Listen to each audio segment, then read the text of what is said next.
Antes de Televisa, antes del poder corporativo y los escándalos que hoy sacuden a la televisión mexicana, existió un catálogo aún más siniestro, uno que jamás fue escrito en papel, pero cuyas órdenes eran ejecutadas con precisión quirúrgica.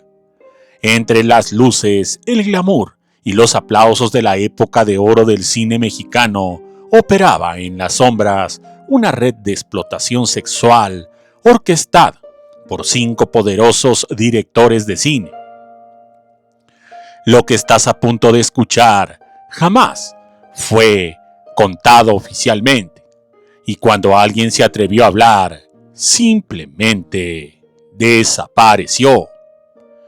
Antes de comenzar, quiero manifestarles que el objetivo de este canal es informarles a través de investigaciones en periódicos, revistas, libros e internet sobre la vida y obra, pero sobre todo aquellos aspectos que por algún infortunio padecieron estos grandes de la farándula, los cuales galardonaron el cine y la televisión mexicana. Por tanto, en ningún momento se tiene la intención de difamar o lastimar la imagen de estos grandes. Sin más, comenzamos.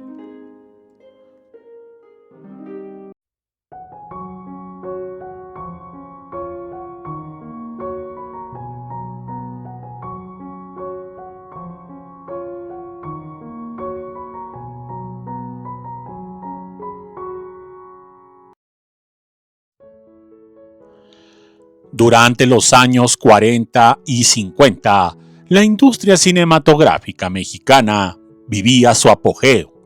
Los estudios filmaban día y noche, los cines estaban llenos y el mundo entero hablaba de Hollywood latinoamericano. Pero lo que nadie sabía era que 5 directores, cuyas películas definieron una era, manejaban en secreto un catálogo de actrices para el sexo servicio. Nadie los tocaba, nadie los cuestionaba. Los hombres que lo dirigían eran conocidos en los círculos privados como los arquitectos, pues ellos diseñaban la carrera, la imagen y la disponibilidad de cada actriz. No firmaban documentos, no dejaban rastros, solo bastaba una orden verbal, una mirada o una llamada a las 3 de la mañana para que una actriz recién llegada al estrellato tuviera que presentarse. Sin opinión, en una dirección desconocida, con un vestido específico y sin nadie que pudiera ayudarla. Las actrices eran seleccionadas con precisión. No era suficiente con belleza. Debían ser obedientes, moldeables, vulnerables. Se les hacía firmar contratos falsos que, en letra minúscula, las comprometían a servicios especiales a productores internacionales. El equipo legal de los estudios se encargaba de blindarlo, absolutamente todo. Si alguna se resistía, la respuesta era rápida y brutal: el silencio absoluto de la industria, la cancelación de contratos, las amenazas anónimas o incluso los accidentes planeados.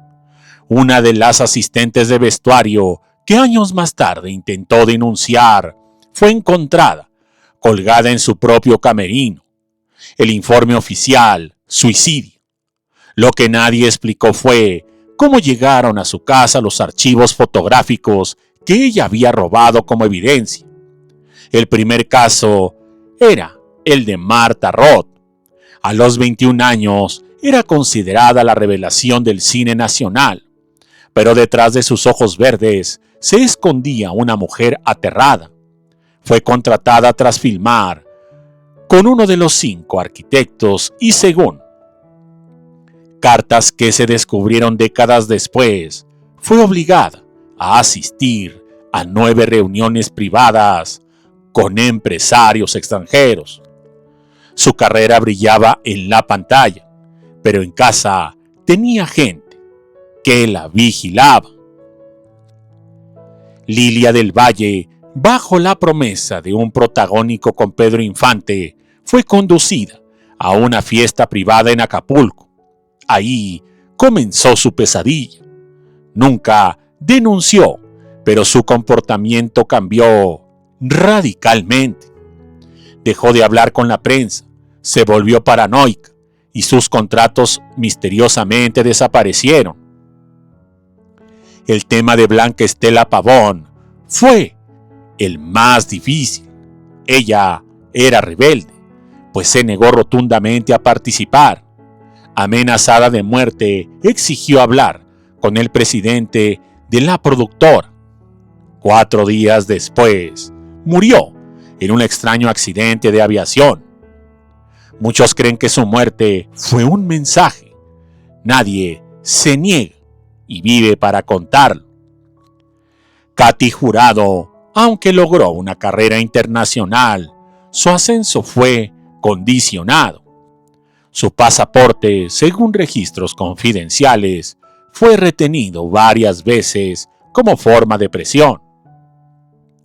Años después, cuando intentó denunciar ciertas prácticas en Hollywood, sus declaraciones fueron borradas en los archivos oficiales.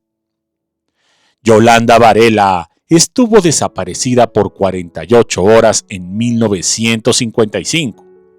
A su regreso, no quiso dar entrevistas. Una fuente afirma que fue llevada a una finca fuera de la ciudad para recibir instrucciones especiales.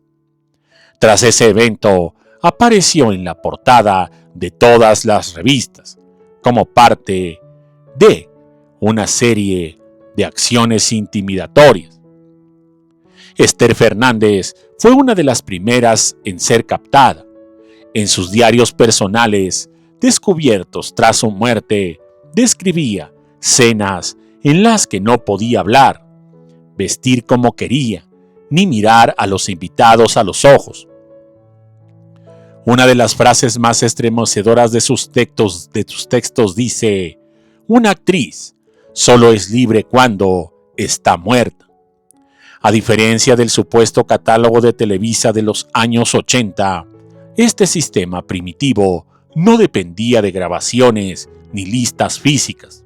Todo se manejaba de boca en boca, con códigos y amenazas directas. Los que sabían y no cooperaban eran eliminados del medio. Actores que protegían a las actrices eran relegados. Técnicos que escuchaban cosas extrañas eran despedidos. El sindicato no decía nada. La Asociación Nacional de Actores se hacía la ciega y los medios solo escribían lo que los estudios aprobaban. A lo largo de los años, algunos intentaron romper el silencio. Un periodista en 1971 publicó un artículo titulado Las sombras del cine mexicano y fue hallado sin vida una semana después. Las actrices envejecieron, muchas callaron, otras intentaron hablar en sus últimos días, pero los medios seguían sin darles voz. Nadie fue castigado, nadie fue juzgado, y los 5 directores murieron en paz, con homenajes y premios. Pero en la sombra de cada estatuilla está la historia de estas mujeres obligadas a obedecer o morir. Muchas gracias y hasta la próxima. Ya hace 3 años que fuimos a la playa. ¿Y cómo hemos cambiado? Pequeñas arrugas prematuras por su cutis seco, use crema S de Pond's. Sus emolientes evitan la resequedad. Llame la atención, bellamente con crema.